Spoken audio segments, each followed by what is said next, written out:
Welcome, everyone, to another episode of Mental Iron. I'm Lesley Timbol, and welcome to my channel. So today I'm going to talk about CTE.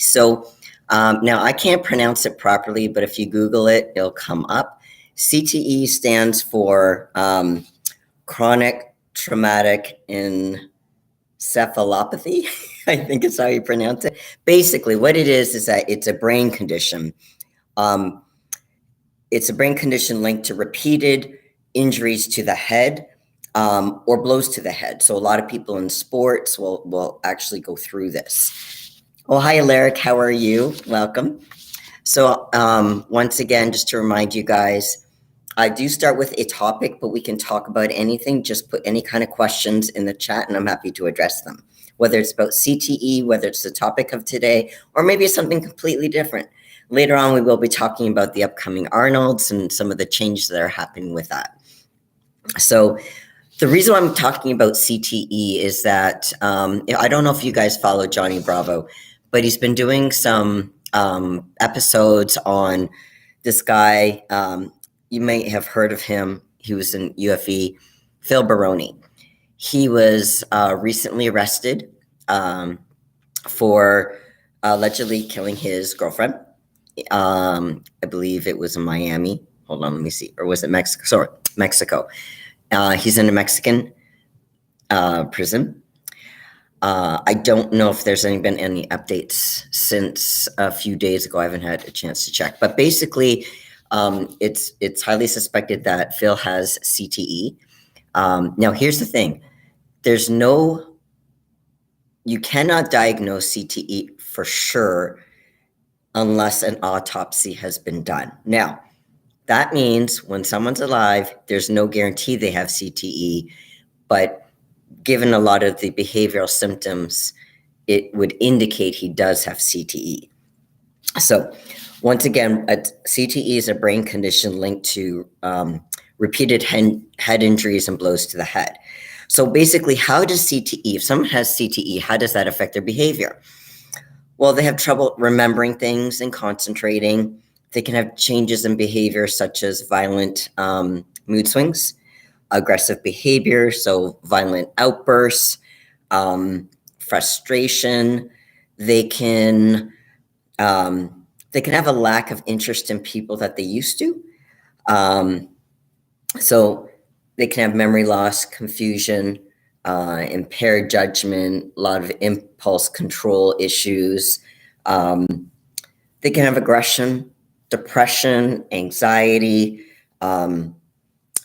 suicidality, meaning they've had thoughts about killing themselves. Other symptoms are actually similar to Parkinson's and progressive dementia. So it doesn't mean if you have depression or anxiety, you have CTE. These are just some of the symptoms that you can have that's associated with CTE. Now, symptoms can actually begin years before, symptoms often begin years or even decades after the last brain trauma. So let's say as a kid, you were in a fight. You may not have symptoms of CTE until many, many years, if not decades, after it's happened. That's why it's really hard to diagnose it too, until, like I said, there's been an autopsy done. Now, who's at greatest risk of developing CTE? So blows to the head, let's say a lot of sports, such as any kind of combat-centered sports and competitions like boxing, mixed martial arts, like Taekwondo, that kind of stuff. And also people who play contact sports. So like football, ice hockey, rugby, a lot of those types of sports. Now, it doesn't mean if you're in this sport, you're necessarily going to have CTE, or if there's any kind of head trauma, you're guaranteed to have CTE. This is, again, repeated trauma to the head. It doesn't mean you're necessarily going to have it, but that's one of the precursors to developing CTE. Now, this can also be associated with, let's say, not necessarily combat sports, but let's say you participate in certain activities that can result in some type of repeated head trauma, like people who do those bicycle tricks. And obviously, when you do those kind of, I mean, it looks really cool, or skiing and these jumps and stuff, you're not always going to fall on your feet, or you're not going to be able to, when you do those spins on your bike, be able to land properly. A lot of times you have to make mistakes, and unfortunately that's falling and potentially hitting your head. And that's why a lot of times people wear helmets, but still, depending on the fall, you're still going to have some form of trauma there. So like cycling, the rollerblading, the biking, skateboarding, even all that kind of stuff. But also military personnel. So basically, if they're exposed to explosions or other kind of concussive events, which is very normal in the military, you can suffer from CTE as well. Hey, Xavier, nice, welcome. So yeah, I'm just talking about CTE. Once again, we can, if you want to talk about some other stuff, we can. I just want to kind of educate you stuff on CTE and sports, as well as violence in relationships, because it can lead to it. Now, it doesn't mean that everyone in a violent or who's in an abusive relationship, there's CTE, but CTE in sports, I don't think is talked about enough. And unfortunately, there's been a lot of athletes that have been falling prey to CTE. And I don't think there's been enough support around that for athletes, as well as education and awareness. So hopefully I can just kind of start a dent in that. And that's one of the purposes why I do these podcasts. So like I said, there's currently no way to diagnose CTE until an autopsy is been done. But like I said, a lot of these behaviors I've been talking about are precursors and are give you kind of a good idea. Now, once you have CTE, a question is, can you fully recover from it? And right now, as of right now, there is no treatment or cure for it. However, there are medications that can help modify the symptoms, such as, as like I was telling you, the depressive symptoms, feeling anxiety, having thoughts about committing suicide, managing the aggression, all those kind of symptoms, they can be managed with medication. But again, there's no cure for it.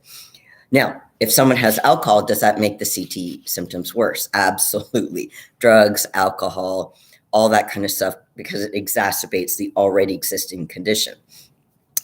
So some people, when we go up into the relationship piece, they might think, okay, well, why would people, whether they have a partner who has CTE or just violence in general? So I want to talk about a little bit about violence in relationships. So, when someone's in an abusive relationship, from the outside, it's easy to kind of look at it and say, well, if that person's continuing to abuse you, why do you stay in that relationship? Because clearly that's not a healthy relationship. But if you look at, now in the case of Phil Baroni, the UFC fighter, Paula, now I can't speak for Paula, unfortunately, she's passed. He allegedly killed her. There's a lot of circumstances around that. We can go into that a little bit later. But a lot of people like Paula stay in that kind of relationship because of a few factors. One is that they really hope that person will change. Because keep in mind, typically in violent, when someone's in an abusive relationship, when I say abusive, it can be physically, doesn't have to be physical. It can also be mental and emotional abuse. It's not typically like that 24/7 or at the very, very beginning. And that's what the allure is. Maybe they make the other person. And just so you know, guys, when I was talking about Phil Baroni, he was the abuser and Paula was the victim. It goes the other way around. There are women who are extremely abusive to their boyfriends or their husbands. And that's horrible too. So I'm not saying that doesn't happen. It absolutely happens. In fact, there's such a stigma for males. I really feel badly for males. In fact, I should do a podcast about this. How males, there's not a good sense of identity of what's right and wrong and all this kind of toxic male stuff. In fact, we could still talk about that. But let me go back to the relationships, why people stay. Now, again, I'm going to be talking about Paula and she's a female, but this can happen. What I'm saying is applying to anyone who's a victim, male or female. And they stay because they hope their partner's going to change. Another piece is that it could be very threatening if they leave. They could be saying, if you leave me, they could, and this is what we call emotional blackmail, they could threaten to kill themselves, or they can say, I can make your life miserable, I'll hunt you down, or whatever. So they might be too afraid to leave because of the consequences, whatever those consequences may be. So be careful when you see someone that, or if you become aware of someone's being abused, about the judgment, because usually people don't want to stay in a relationship that's toxic unless they feel that they have to. Again, a lot of times it's fear. They're really afraid of what's going to happen if they leave, whether it's to that other person or to themselves, or if they have children. A lot of times abusers will threaten to saying they know how to push the buttons to say, they'll go after the kids in some form or another. So that, again, that's a huge fear tactic. So, there's that threat, and that's scary. And a lot of times people who are abusers use fear to control their victims. Now, how do you handle it? When someone is abusing you, how do you handle that? Because again, usually they've been threatened, don't tell anybody, and they're used to, let's say if they're female, they'll put on makeup to hide the bruising or whatever. They'll make excuses, I fell down the stairs or whatever. And obviously this goes for kids too, but I'm just talking about adult relationships right now. It's hard to stay calm, absolutely, but remember that you're not responsible. Regardless of what comes out of their mouth, you are not responsible and you do not deserve to be abused. That whole, you made me hit you, is bullshit, okay? You do not deserve to have that kind of treatment. Now, this does not mean that you haven't said something that maybe has triggered someone, but everyone's responsible for managing their own reactions. I would try to avoid engaging with them emotionally, because once that happens, there's defensive behavior that happens, there's criticism, people get triggered, tempers start to flare, and that's when the abuse can happen. The idea is you want to try to move to safety. Now, I also want to kind of give you this thing about violence. Violence is actually a choice, and it is preventable. So I want to kind of give some tips for people who abuse others, as well as people who are being victimized. Now, I want to give you a hotline. So this is a phone number that you can call 24 hours a day, 7 days a week. This is the National Domestic Violence Hotline. It's 1-800-799-7233. So once again, the National Domestic Violence Hotline is 1-800-799-7233. Again, you can call that number 24 hours a day, 7 days a week. So just to kind of go on. Okay, so if you are being abused, create a safety plan. So what does that look like? Because leaving an abuser can be dangerous, I want you to consider taking these precautions. One is know where to find help. So that the hotline is one. I don't know if they have this in the US, but I know it's for sure in Canada, 911. You want to be able to make sure you can call those numbers at a safe time. And you want to be in a place where the abuser can't overhear you. Maybe you can go to a friend's house or a neighbor's house, but you want to be able to talk to someone you can trust. This can be, again, someone you can trust. It could be maybe a family member, it could be a friend, it could be a neighbor, it could be, again, someone you trust, that you can feel safe and get some support. A healthcare provider can also, again, depending on the relationship you have with your healthcare provider, can be able to provide you with some resources. There are such as like shelters, women's shelters, or crisis centers.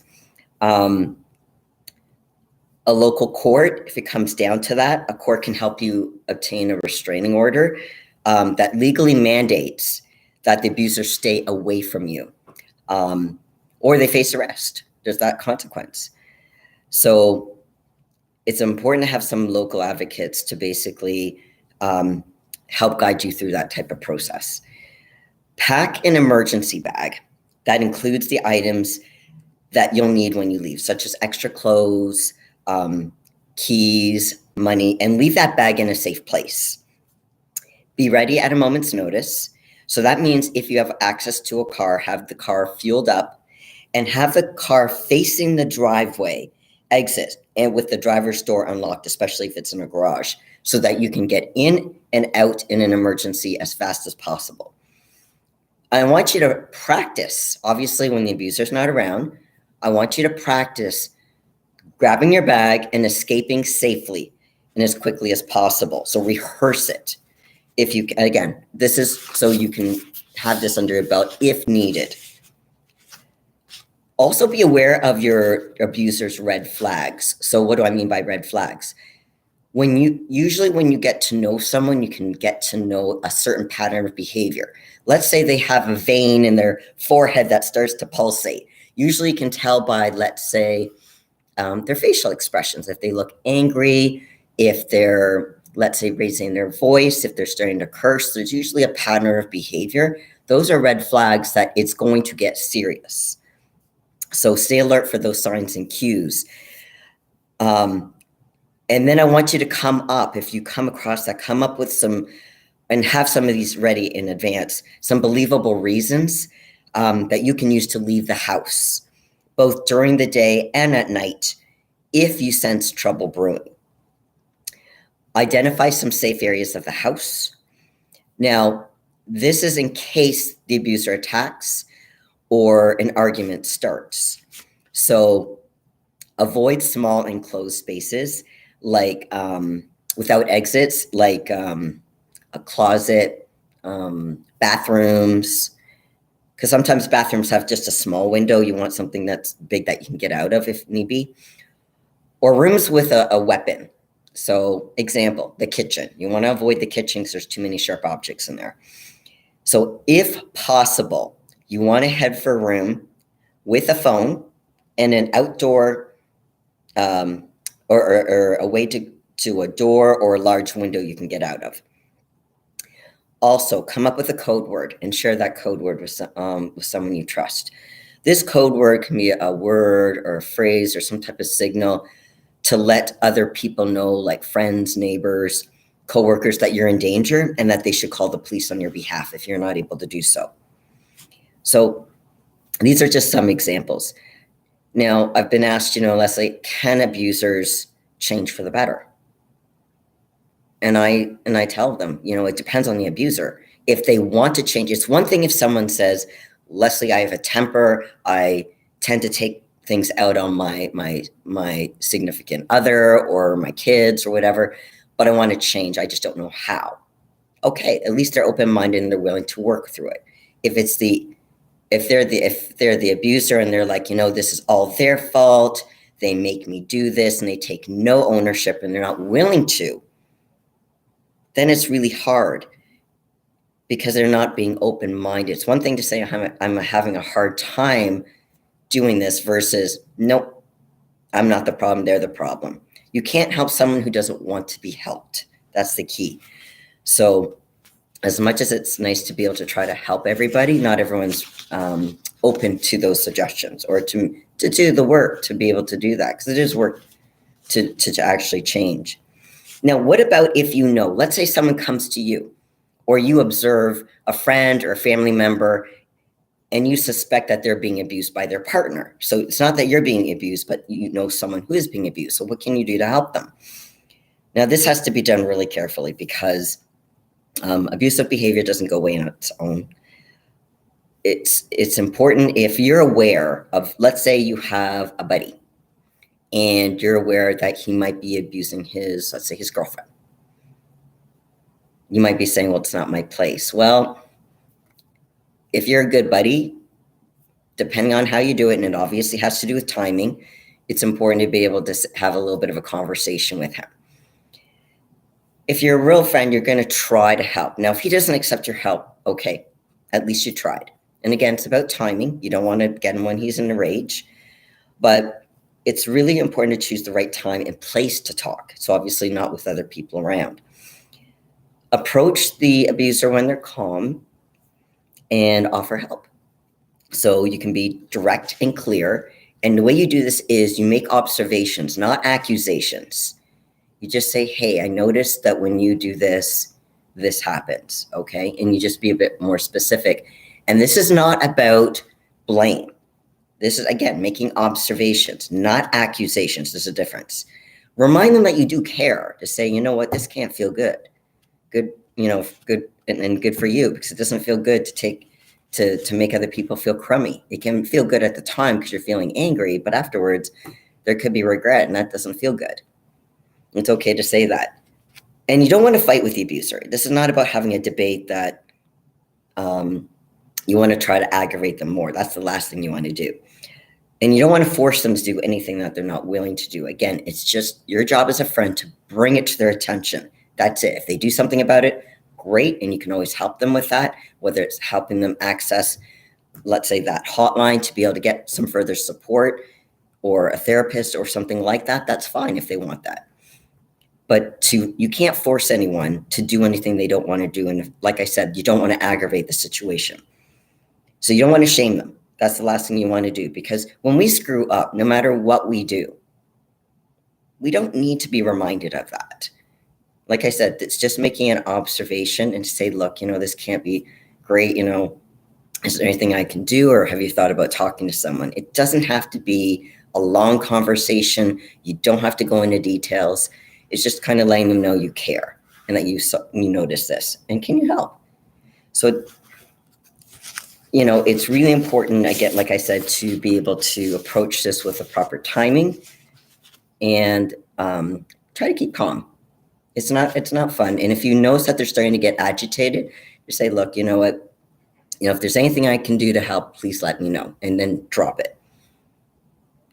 Now, let's say, for the sake of argument, your friend denies, oh, I'm not doing this.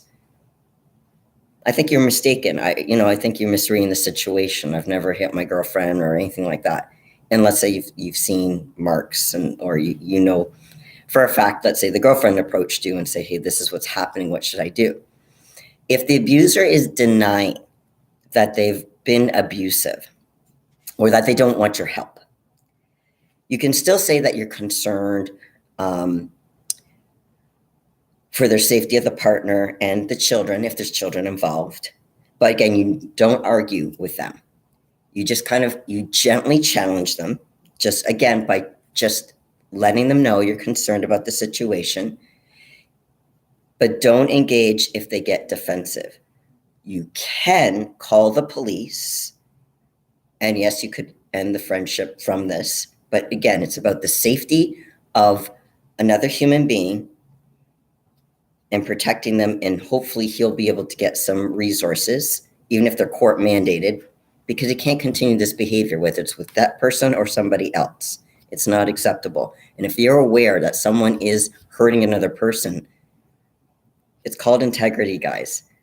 You don't have to throw yourself in the middle of it, but you can advocate for that person who is not in a position to stand up for themselves or is too scared to. Now, if they're open to it, you can absolutely go and help them find resources to get that kind of support. So if you guys have further questions about that, let me know, put them in the chat.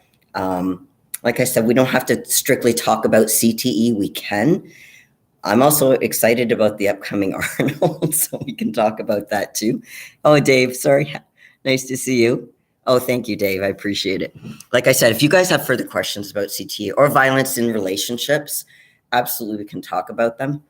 Put them in the chat.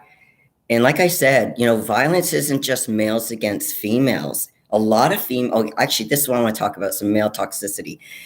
A lot of times people, guys don't know how to act. And I'll give you an example. Let's say a guy might open the door for, a female so she can enter, let's say a gym. It could be a gym. He's just being nice. He's opening the door. He's not trying to hit on her. He's just being polite. And some girls are going to be like, oh, I can open the door for, myself. Okay. You know what? There's going to be females out there like that, guys. And I know that's really discouraging because you're just being polite. There's going to be women who actually appreciate it. you do the right thing of what's right for you. Now, if you come across that female again, let's say it's at the gym, you let her open the door because you've already had that conversation. But don't not be you if that's what you feel is the right thing to do. If females take offense that you're being a gentleman, that's on them. That's not on you. Now, I will give you an example for myself in the gym. When I'm on the leg press and I'm taking the plates off, sometimes I'll have guys that come up and try to take the plates off for me, like just to be helpful. And depending on, where I'm at, usually I say, hey, can you leave them on because that's my cardio for the day? Because normally I do like to get my heart rate up when I can, and it's literally a calorie burning thing. If it was a female that did the same thing, I would say the same thing for her. Now, they might want to help me because they want to use the leg press, and this is their polite way of trying to speed it up. Okay, no problem. Help me so I can get out of your way and you can use the leg press. I don't mind that. But guys, I want you to be able to, and again, if you guys have questions about like whether dating or, because again, males get such a bad rap as far as, females and how females treat males. It's, and again, I'm not saying all females. I like to think I'm one of those that are not like that. But, as far as what males should or should not be doing, if you guys have questions, let me know. There's no question that's stupid, by the way, okay? The one thing I can say that's a little stupid is the number of pronouns that people are using these days. And I remember filling out a form not long ago where it's male, female, prefer not to answer. And I'm like, what do you mean prefer not to answer? And it's like, it used to be more simple. I feel like a relic. It's like males, females, like, people, and if males prefer males or girls prefer girls, okay, not a big deal. We call them gays. It's not a big deal. It's personal preference. But all this, like, I don't know, he, she, it, or whatever, non-binary, like there's so many different terms. It kind of drives my head around the bend. It's like, you know what? If you're having that much, I remember gender bracelets. Someone was telling me about that. They can change their gender every day depending on what bracelet they wanted to put on. If they felt like they wanted to be a male, they have this bracelet that says I'm a male or I'm a female. And I'm like, these are some really bored people in the world, because it shouldn't be a trend to change your sex, your gender. Now, if you have issues as far as gender identity, I've helped a lot of clients figure out where they should be placing, because there's some genuine confusion. The pressure of, especially kids, taking a bunch of hormones because their parents think it's trendy, or let's say there's a girl and she's a tomboy. Well, maybe she doesn't want to be a male. Maybe she just wants to be a girl who enjoys sports. Or vice versa. Let's say there's a guy that's really artistic or really good with music. Doesn't mean he wants to be a female. Now, if they do, they have I wouldn't rush it. There's a lot of, there's actually a lot of cases where people are changing and they're going through the sex hormones and the surgeries to change genders, and they're transitioning back because it's not what they expected. There needs to be some more education around this before people make that kind of a big decision. That's my 2 cents. If you guys want to put your 2 cents in, please do so. I want to encourage people to have conversations. I don't care what the topic is, and not fall into this cancel culture. So if you guys disagree with me, okay, we disagree. I'm not going to hate you because of it. I'm not going to block you because of it. It's just kind of I think it's important for people to have or be able to disagree, but disagree respectfully. Now that's my 2 cents. Let me just read the checks. I've been talking a lot. Okay. Richard, my pronouns are God and King. Okay. Hey, dude, I'm smart, eh? Okay, Smag, nice. Nice to see you guys. Like I said, if you guys have questions about anything we've talked about or new topics, actually, what do you guys think about the Arnolds? We've got $300,000 now for open for the winner. I just saw Nick Walker at the gym today, looking huge, might I add. So he was there doing delts, and I know who was the recent. There were some recent additions. There was Andrew Jack. There is now we weren't sure if Derek was going to, but I saw from Hani's the Truth podcast, Derek is for sure in his off season. He will not be competing. Wouldn't rule out William Bonac, by the way. Can't wait to see what Samson looks like. Samson and Clarita, Sean Clarita, that would be nice. Kamal's going to be in it too. Who else is going to be in it? Who else was recently added? Hold on. There was someone else. Help me out, guys. Who else was Rami? Right. Rami.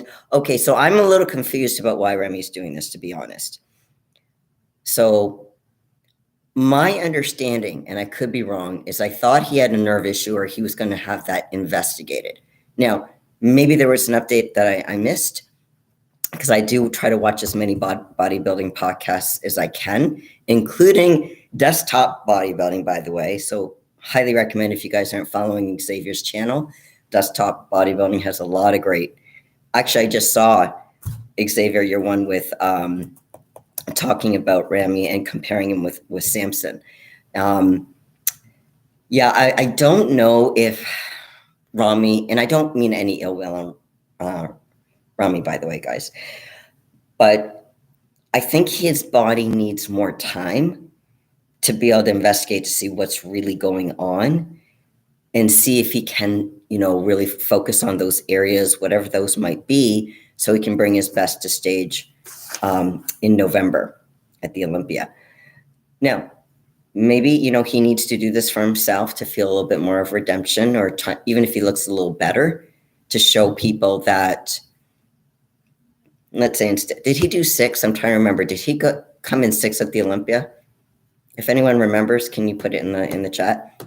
I want to say he came in 6th, but I'm not 100% on that. But maybe he wants to say, hey, that was not my best showing, which it clearly wasn't. We know, we've all seen Rami look way better than that. And even if he places 4th to show that he's making improvements, he might need this. He might need this from a self-confidence standpoint. My concern is that if he places 6th or lower, this could hurt him mentally getting ready for the Olympia. But again, if he needs to do what he needs to do, and I do wish him the best. Okay, what about Andrew getting Chris Aceto as the coach? I think Dave, that's a great question. I almost messaged Andrew. I'm holding myself back because I can only imagine, because I don't want. There's a lot of bodybuilders that I want to reach out to, but I also don't want to. I know what it's like to be in prep and that close to a show. And I know that, too many things can go on in people's heads, even if I'm trying to encourage them. I think it's a brilliant move because Chris is really good at getting people conditioned. And that's one of Andrew's fallbacks, was the conditioning wasn't there. Now, do I think he could win the Olympia? Absolutely. His structure, I trained legs beside him. That guy is serious. It's not just seeing him in the posing room, but when I was training him not training with him, but beside him at the Dragon Slayer in Vegas when he was down here, he is serious. Now, remember, guys, I know people are saying, well, he's a little bit older, but he's also fresh because he only recently started training to compete in bodybuilding about, I want to say year and a half ago. So in that way, it's really fresh. He's also got an amazing structure. Now, this doesn't mean if he nails down the conditioning, he's a sure win, because there's some other body parts he needs to bring up, which I have every confidence he's going to do, but I think he needs a bit more time. Samson, when he brings in the conditioning, we'll see what that looks like, because Samson has a great structure too. So I'm really excited to see those guys. But do you guys have a favorite for the Arnolds? I'm curious about that. But I do like, to answer your question, Dave, I think Andrew hiring Chris Aceto to help him with the conditioning, and he's training, my understanding, with the other Chris. What's the name of that gym? I'm trying to remember. Is it Cali in California? I'm trying to remember. Chris, I think they call him Chris Psycho. Is it Lewis or something? Anyway, the other Chris. And I think that's going to be a really good team for Andrew to work on. Now, is that going to be enough with just the 5 or 6 weeks? I don't know, but it can't hurt. It's only going to make us look better. So I'm really excited to see what it looks like. Plus, at the Olympia, my understanding is that I think he had bronchitis. So when you're sick, guys, that can absolutely affect your energy levels. It can affect water retention, your hormones. So it'll be really interesting with him being healthier and with this new mix of this team, what he looks like. So I'm excited to see that. So he has so much potential, and Chris will bring it out. He just needs that muscle maturity. Agreed, Dave. With time, he's going to have that. So if it's not this year, it's in the future, within a few years. It definitely, I'd say anywhere between 1 and 3 years, I could see Andrew winning the Olympia for sure. Smeg, Nick, Andrew first, second, third. Yeah, here's the thing. I don't know. Is Steve going to judge? Does anyone who knows the head judge is going to be for the Arnolds? The reason I'm asking, and I don't know if Arnold has any influence on the judging or not. I have no idea. But I know Arnold likes the aesthetic look. Nick is a beast. Like I said, I saw him in person this afternoon at the Lair training. Massive. There's no question about it. I say he looks better now than he did at the Olympia, if you can believe it. And he looked good at the Olympia. So he's the favorite on paper to win. But with the aesthetic, if you get a guy as muscular as Nick, and Nick has been able to bring his waist in, which is really good, and he brings in really good conditioning. But when you get the aesthetics of someone like, whether it be, I don't know if Andrew's there yet, but we'll see. Samson. I think really Samson is the one to really look out for, if he can bring in that conditioning because of his shape. Because I don't know, I want to say, again, it really depends. It's hard to tell until they're standing beside each other. And keep in mind, I want everyone to, be able to peak, perfectly. But that doesn't happen with every show. Things happen, unfortunately, for whatever reason. So we'll see who peaks best at that show. So someone could be stronger from a muscularity standpoint or a structure, muscle density. But on that day, at that moment when they step on stage, we don't know who's going to be able to bring their best. Everyone's going to try for sure. But who's going to win? It's going to be an exciting Arnold. I was really excited for the Olympia, and I was happy to see Huddy won, and obviously Derek in second and Nick in third.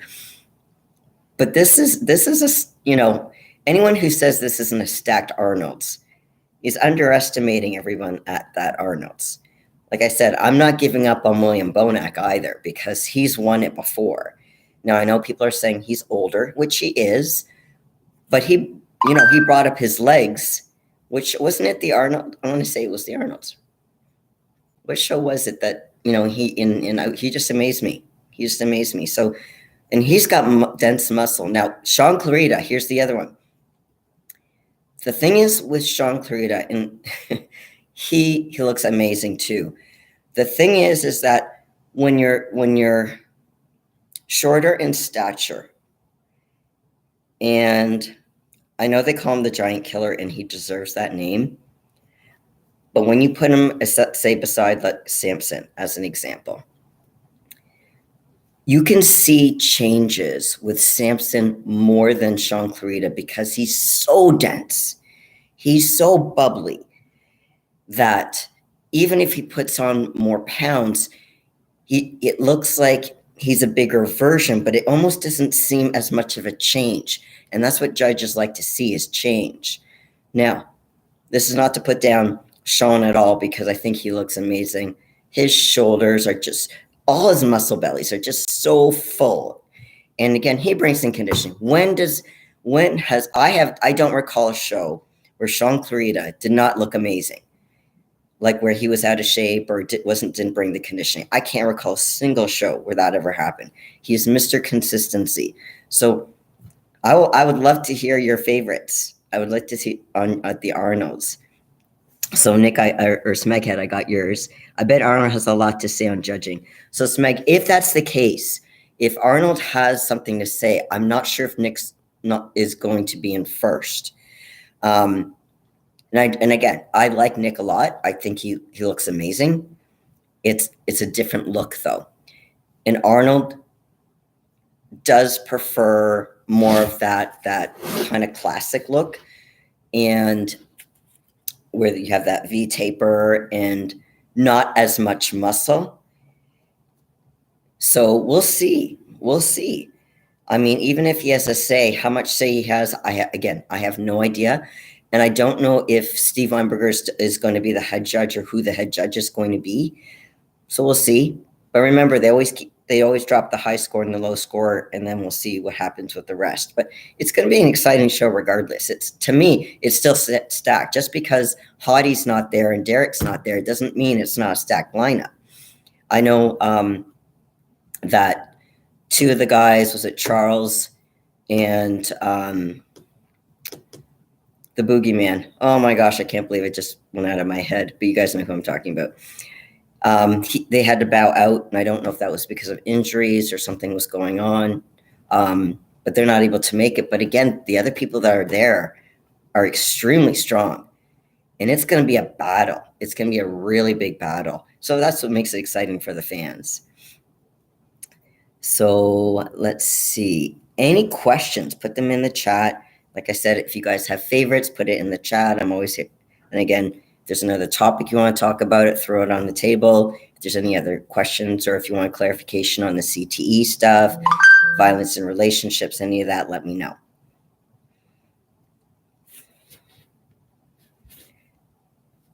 Anything, guys? Anything?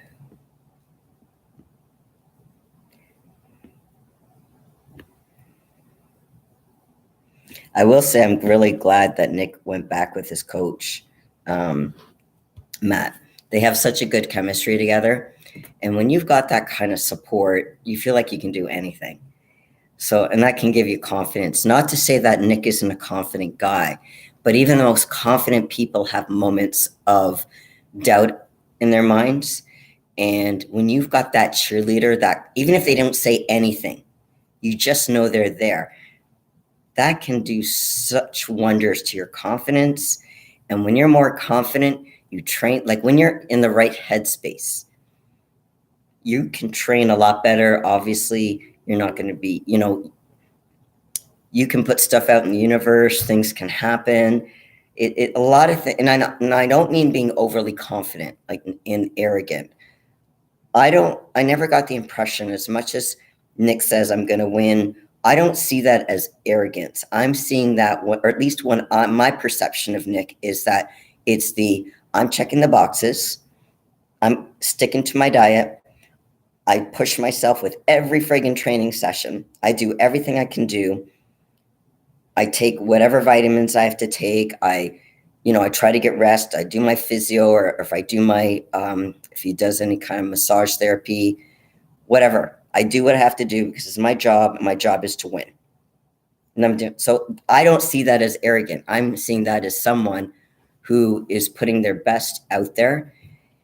And to me, that's not arrogant, at least in my perception. So, I wish every one of these guys the absolute best in the rest of their prep, so they are able to bring the very best package on that Arnold stage. So that'll be really exciting to see. Okay, so what happened to Kai? Okay, Kai, and by the way, I haven't seen recent pictures, but anytime I see anything on Kai, he still looks huge. Kai is one of those guys that lives the bodybuilding lifestyle. He still watches what he eats. He still trains. That's very much a big part of his identity, and he has fun doing it. So, I don't think he wants to compete because I think he's at a point where it's like, why am I doing this? I don't need to. I can still eat healthy. I can still look good. I can still, maybe I have flexibility to do other projects, whether it's like with movies or skits or whatever it might be, and not have to be more confined in this competition kind of realm, because that requires a different type of commitment. And he did it for a number of years. Now he did battle with, with Phil. And is Phil coming back? Who knows? Who knows? I think Phil has some other stuff going on too, but I don't know if you've seen pictures of Phil, but he looks good too. So is he as big as he was? No. But is he small? Absolutely not. Absolutely not. So I don't know what Kai's up to. But like I said, I think, there's a time and a place where it's time to move on from competing. It doesn't mean you have to stop training. I mean, look at Jay. Has he stopped training? No. Flex Lewis, he stopped competing. Has he stopped training? I can tell you no, because he's training. I've seen him train at the Lair. So there's a lot of people who, just want to continue the bodybuilding lifestyle. Maybe they cut back on the food because it's hard. I know for Flex, digestion was an issue. Now he doesn't have to eat as much. So he's smaller, but he feels healthier and he has more energy and more flexibility. So that's obviously, health is really important. Natty Gaines, just popping in. Always love these lives. Hey, Natty, thank you for dropping by. Appreciate that. And if you have questions, please let me know, guys. And for anyone who's watching this, and keep in mind that once this is done, this will be posted. So even if you're watching this YouTube video and it's after the fact, if you have questions, post them in the comments below, because I will answer them. Now, if you feel a bit kind of shy posting a question, just send me a message on Instagram. My Instagram handle is LesleyT_mental_iron, which is in the description below. But if you're live with me right now and you have a question, feel free to ask. Like I said, it can be on the topic, the CTE, violence in relationships. It can be on the Arnolds. It can be on anything. But I am going to be wrapping up shortly. So if there's anything you guys want to ask, put it in the chat. Also, if you have ideas for future topics, whether it's my next taping with Dave on iron therapy, or for the next live, like I said, by all means ask, and I can help prepare something for them. So let me know if there's any kind of things that you want me to talk about, either now or in the future. Anyone? Okay, so that means I can have my dinner. So what's for my dinner? I'm going to have a pumpkin protein shake with coleslaw and no fat-free dressing. And in the shake, there's going to be a banana, so that's going to be some carbs in there. I'm going to put some nutmeg in there, some cinnamon. Let's see. What else am I going to put in there? A little bit of fat, maybe a little bit of oil or some type of nuts or avocado. I'll figure something out. But that's going to be my dinner. So I hope you guys have a great rest of your day and you eat smart. And once in a while, it's okay to have a treat. Just kind of plan it. And above all, remember to keep your mental game on. Have a great day, guys, and I'll see you next week. Bye for now.